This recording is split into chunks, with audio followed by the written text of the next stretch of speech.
أعوذ بالله من الشيطان الرجيم.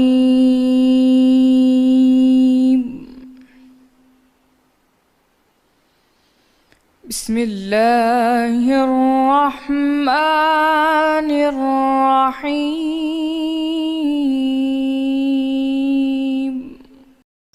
اللہ چاہتا ہے کہ اپنی آیتیں تم سے کھول کھول کر بیان فرمائے اور تم کو اگلے لوگوں کے طریقے بتائے اور تم پر مہربانی کرے، اور اللہ جاننے والا اور حکمت والا ہے۔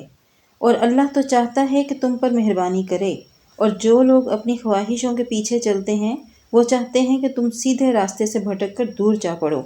اللہ چاہتا ہے کہ تم پر سے بوجھ ہلکا کرے، اور انسان طبعاً کمزور پیدا ہوا ہے۔ مومنوں، ایک دوسرے کا مال ناحق نہ کھاؤ۔ ہاں، اگر آپس کی رضامندی سے تجارت کا لین دین ہو اور اس سے مالی فائدہ حاصل ہو جائے تو وہ جائز ہے، اور اپنے آپ کو ہلاک نہ کرو۔ کچھ شک نہیں کہ اللہ تم پر مہربان ہے۔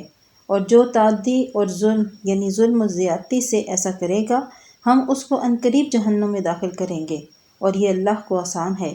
اگر تم بڑے بڑے گناہوں سے جن سے تم کو منع کیا جاتا ہے اجتناب رکھو گے تو ہم تمہارے چھوٹے چھوٹے گناہ معاف کر دیں گے، اور تمہیں عزت کے مکانوں میں یا عزت کے مقام یعنی جنت میں داخل کریں گے۔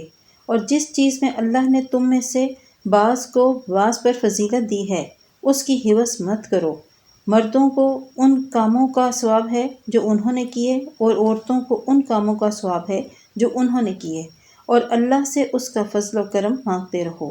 کچھ شک نہیں کہ اللہ ہر چیز سے واقف ہے۔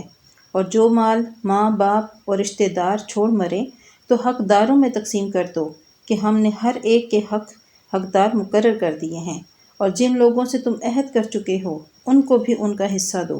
بے شک اللہ ہر چیز کے سامنے ہے۔ صدق اللہ